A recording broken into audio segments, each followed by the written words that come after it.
This video is going to be going over Molten Acalypton, the boss for Rift Season 4. In the Robin preview video, they did show us the boss fight, going through a run of Rift with Robin on the team, and from that video I was pretty much able to figure out the entire fight. There's a couple of small things I'm missing, like I think there's a couple of passives and a couple of effects. Besides that, pretty much the entire fight's been figured out already. So we'll go over all of his skills, and I'll show you guys what they do. There's also the Rift devices. As you know, there's typically 12 Rift devices total. There's 4 devices that you can use per fight maximum at RC21, which is the cap. And I've been able to figure out 3 of them so far. There's one that I can't figure out. So this demo video is either at RC15 or RC21. I'm guessing it's more likely that it's RC21 and I'm just missing an effect somewhere. And then also, we can talk about some potential Rift devices that we might see, because the most likely outcome is that they try to make it so that Robin can solo this boss fight at RC21. And in order for that to happen, there's going to need to be some pretty specific devices for Robin to use, otherwise she's not going to be able to solo. So we can go over what those are. And of course, we'll talk about what units will be good for the Rift fight and whether or not it's even worth building some of them, because in my opinion, because Robin's most likely going to be able to solo at RC21, there's no point in building a completely useless unit like Charlotte or something just to make your pre-RC21 Rift fights slightly easier, because I'd rather spend the Mola, or I'd rather spend the energy than spend the Mola. And I also don't like having my Grace of Growth permanently occupied. So let's get into the skills of the boss first. This is the Robin preview video. I'll just be letting it play out, and then we'll go over everything that we can tell about the boss from this video. So starting off at the very start, we can see first, a second, and third authority released. This is the core mechanic of the fight. Basically, you want to fulfill the conditions on each of these authorities to flip them over to sealed. This is important because this thing here, Restraints, increases when you attack the boss while all 3 authorities are sealed, and this will greatly increase your damage dealt. So pretty important. These authorities also have some other effects. The third authority makes the boss's skill 3 inflict injury. Second authority, we don't know. First authority, I can't tell if it affects the first or second skill. I'm going to take a wild guess and say that the first authority affects the first skill, and the second authority affects the second skill. But the first authority makes the boss's S1 an AoE attack instead of a single target attack. And then I'm also going to guess that all 3 of these increases the boss's damage dealt somehow, just based off of previous rifts, though we don't really know exactly how it's doing that. In order to seal these authorities, for the first authority, you need to hit the boss with an AoE attack 4 times. For the second one, you have to hit the boss while it's debuffed 3 times. For the third one, you have to hit the boss while you are buffed 4 times. And then also we can see Terror here. Terror, we don't know what it does. It gets inflicted at you at the start of combat. I'm going to guess that it blocks dual attacks and probably more things, we just don't know exactly what. That's the AoE S1 because the first authority isn't sealed.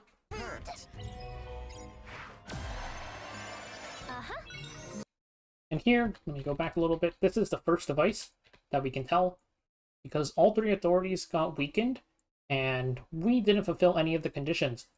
So this device probably says when a Soul Weaver uses either their third skill or non-attack skill with a cooldown attached, I don't know which one it is, it will weaken any release authorities by 1 stack.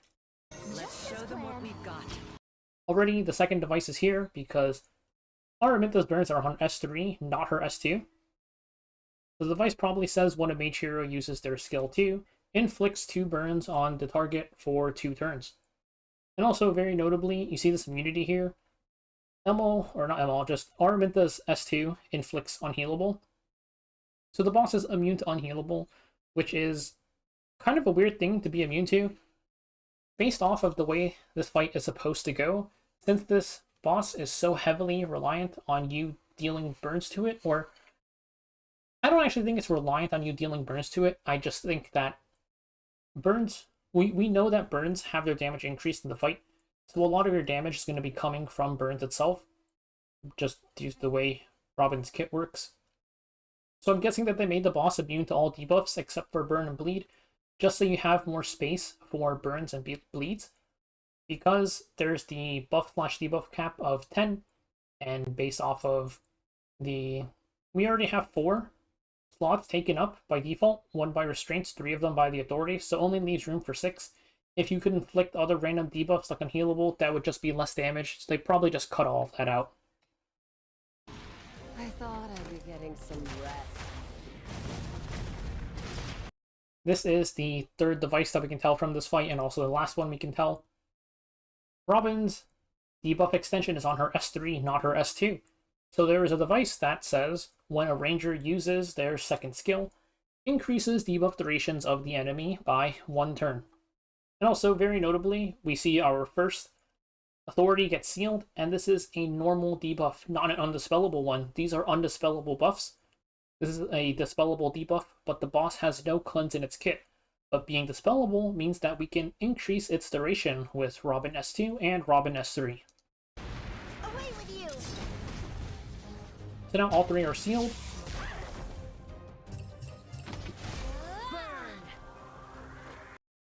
And then, well, we can see it here too. Just when you hit the boss with all 3 authorities sealed, you increase the restraints by 1. Now what restraints does is it decreases the damage dealt by the boss a little bit, and it also increases its damage taken by AoE attacks and burns. I'm going to guess that it also increases the damage taken by bleeds, though I didn't bother checking. Playtime over. Children. Away with you! That's the boss's S2. You can see it dispels buffs. It's just an AoE attack that dispels buffs. We don't know what the effect is if it has second authority. Oh, come on! It's a bit hard to tell, but this is just based off of the amount of damage that Araminta's S1 probably should be doing. I'm pretty sure that the boss has some sort of passive that decreases damage taken by single target attacks. Similar to the way First Expedition works, just it blocks your... because that fight they want you to use AoEs and stuff, it probably reduces your damage taken by... or the boss's damage taken by single target attacks.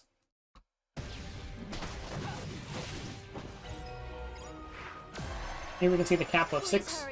Even if we hit the boss more, it's not going to go up anymore. And here you see it just went down to 5.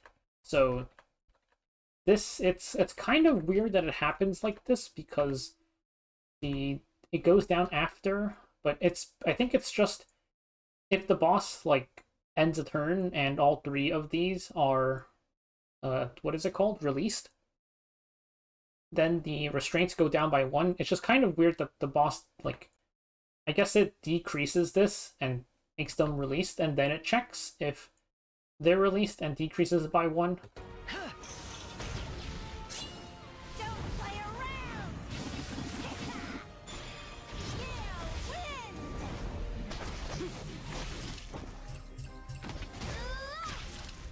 We've got the 3rd authority sealed there, so we're not going to get injury from the boss's S3 or anything. Rest in peace. Away with you! It'll be over. Also, I guess I kind of glossed over it. Here, when the boss uses S3, you can see the restraints are at 5. It's at 5. Goes down to 4. So the boss's S3 decreases restraints by 1, and also, I just completely forgot to talk about the boss's S3 as a whole. Very interestingly, here that detonate isn't from Hazel S1, because we've Hazel S1 to the boss already, and it didn't detonate anything. I'm guessing the boss S3 detonates any burn/bleed on it, which is good, because, like I mentioned, there's a debuff cap, and this just opens up more room for you to inflict more debuffs, so that detonate is really, really nice for us. The attack itself, like I mentioned, it inflicts injury if it has 3rd authority, and it's just a generic AoE attacks, it seems like. We can skip forward a little bit. Away with you! It'll be over before you know it.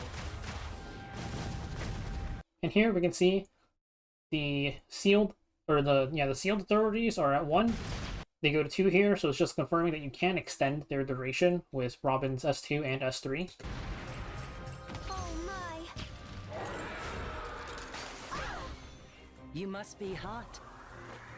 What are you gonna do? Let a girl have her piece, will ya? There's just Robin S3 extending the debuffs, or the sealed authorities again, going from 1 to 2. Let's get it over with. Away with you.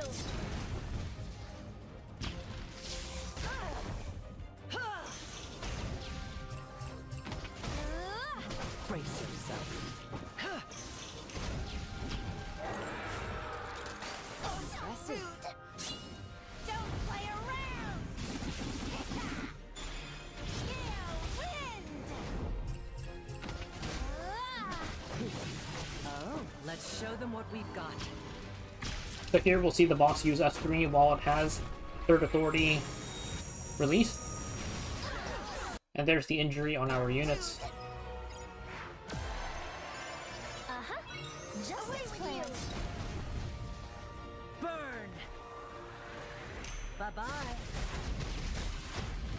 Too easy. It's embarrassing. And just like that, the boss is dead. It looks really easy, but like I mentioned, this video is taken at RC 15 at least, likely RC 21, because we know, or we can see 3 device effects already. So they got the damage boost, of course, and then also just a bunch of devices going. So it's probably not going to be this easy at the very start. Now, let's talk about... First, let's talk a little bit about what other devices we should expect to see. So far, we've confirmed that when a Soul Weaver uses S3, or any non-attack skill but with a cooldown, applies 1 weaken stack on any released authorities. Second, when a mage uses S2, inflicts 2 burns for 2 turns. And third, when a ranger uses S2, extends debuff durations by 1 turn. These are 3 separate devices on 3 separate rows, and that's all we know so far. So what else should we be expecting to see? I'm guessing that there is some kind of generic device that increases your damage dealt. It could increase burn damage dealt, could increase AoE damage dealt, could increase attack, just because the previous rifts have pretty much always had this. It's just like increases attack, increases damage dealt. I think, like, was it Earth had AoE damage or something? Whatever. There's probably some sort of device that increases damage dealt by burns, just because there's so much burn damage in this fight. And then also, they're very likely to try and make Robin solo this boss by RC21. So we know that we need AoEs, debuffs, and buffs. Robin only does 2 of those things. She has AoE and debuffs. So there's probably going to be a device that gives Robin buffs somehow. This could be attack buff, could be greater attack buff. It is probably one of the likely ones. This is going to be an undispellable buff that occurs at the start of combat is what I'm expecting, just because that's how they've done it for some of the previous ones, like when they had your Fene get permanent immunity at the start of the fight for Ice Rift, because that one also had a thing where you had to hit the boss while buffed, then Fene would just self-buff herself permanently. And then also, the boss doesn't really do that much damage, but we still need a little bit of healing. And if we're soloing, Robin has no sustain in her kit. Either they're expecting us to build her with Lifesteal set, or they're expecting us to give her Bloodstone, or they're going to give us some sort of damage that heals us. This healing could be through Lifesteal.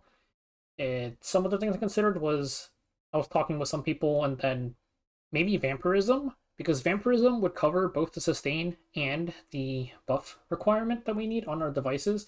The thing that's mildly confusing is, because so much of this damage is burn-based, and we're not dealing that much damage, not sure how much sustain we'll get, though maybe just the AoE stacking multiplier is enough to heal us up through the sustain.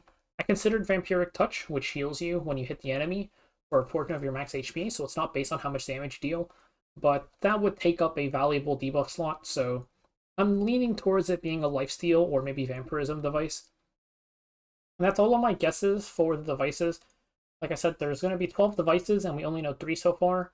And even my guesses only cover 2, maybe 3 more devices. So we'll see what else they come up with. They're most likely going to have some more devices that buff up mages, maybe knights, some more, maybe even like thieves or something, or warriors. Just covering more classes. That's something they typically like to do. So we're probably going to have a line of devices that just says, use these for when you're soloing with Robin, and then a bunch of devices that say, hey, use these if you need some alternative ones, or just on your way up to RC21 to unlock the Robin solo. Now let's talk about what units we should be looking to use for Rift. First and foremost, Robin's probably going to be completely insane for it. She is the unit that this Rift was built around, or she was built for the Rift, whatever, it doesn't matter. She's going to be really good for the Rift. Her skills work really well for it. Her S3 AoE attack that extends debuffs by 1 turn. This extends the weakened authorities, this extends the burns, and also AoE fulfills one of the authority conditions. There's also her S2, which uses S2 before using S3. S2 will inflict 3 burns for 1 turn. And then also it is an AoE attack, so this fulfills the AoE condition, also fulfills the debuff condition, and we also know that via the device that she will be able to extend debuffs by 1 turn when she uses her S2 and as well as her S3. So that's 2 skills that are both AoE extend debuffs. Her S1's not really anything special, it's just a basic single target attack. It does inflict bleed, which is nice. If you don't have a second debuffer, then this can help you deal some extra amount of damage. It's a single target attack, so damage isn't going to be too hot, but considering that she's not critting anyways, she's going to be doing not as much damage as some other units on her S2 and S3 anyways. But pretty much her entire kit is just good for this Rift. And like I mentioned, they're probably going to give her more devices, something for her to buff herself in some way, shape, or form, some way for her to get sustained so she can actually solo the Rift at RC21. Definitely the most important unit for Rift. And we can take a look at some other ones. So we're going to need sustain. I mentioned, of course, the sustain devices for Robin, but that's likely not going to come until later. Maybe they'll give us some early on too, but until we have the ability to solo the Rift with Robin, I think Mascot Hazel's just going to be the best one. She, as usual, has her skill tree effects that this one... Can I increase these? Nope, but it's free attack and free effectiveness for fire heroes. You also get the attack buff and greater attack buff for your highest tech. So your burns are going to do more damage on your Robin. You saw in the demo video, you've got more than enough sustain to just survive the fight really easily just by using Mascot Hazel. So she's definitely going to be the best in slot unit for this fight, at least until you have the ability to solo. So we've got Robin and we've got Hazel, and now we can take a look at some other units. Our front slot unit, we're going to need some sort of unit to tank it up there. Maybe we could put Hazel in the front slot. I'm not sure if there's a reason they put Charlotte in the front. It could be to proc her S2 passive more consistently. Maybe there's some other thing that prevents you from putting Hazel in the front. So if Hazel's not the one we have in the front, we can also take a look at some other tanky members. There is Charlotte, who has an AoE on every single turn. But like I mentioned, I'm not sure whether or not we want to be building useless units like this just to do Rifts slightly easier when it's going to end up being a Robin solo anyways. In that manner, I think Victorica has the same issue. She's a completely useless unit that we might only be building for, just doing this Rift this one time. I think your backup options are maybe Cecilia. Cecilia has AoEs. She has some buffs for everybody as well. The problem is a lot of her utility is in her debuffs, and the boss will be immune to every single debuff except for burn and bleed. That is a little bit of an issue there. You've also got Ross, who is pretty much the cheapest possible option. Ross has AoE on his S3, death buff for everybody. I'm going to guess that dual attacks are disabled, so his S2 is not going to do anything, plus you can't death break. So he is kind of just the super budget option, but I would build Cecilia and or use Ross before I actually build Charlotte. If you're somebody who already had Charlotte built because you're an older player back from when she was meta, then sure, use her. For newer players, I don't think you need to build Charlotte, but she probably is going to be the best slot option. And then we need to look at a third unit.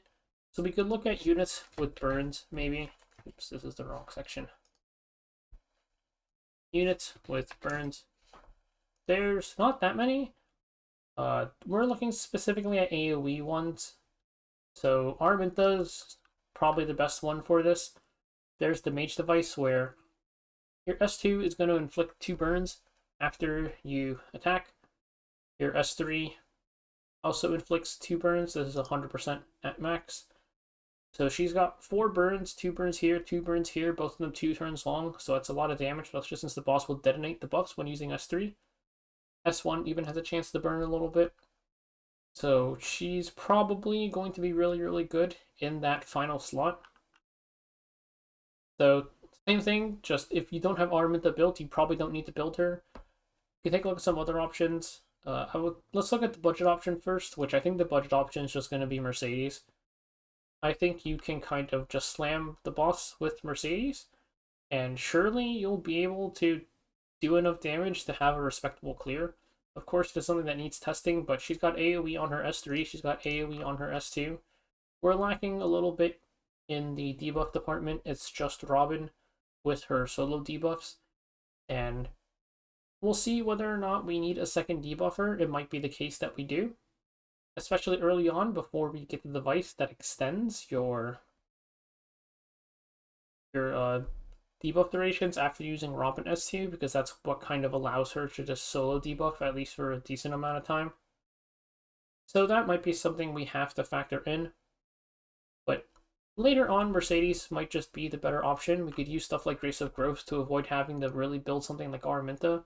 So I like having my Grace of Growth open, so I don't like keeping a unit in there permanently.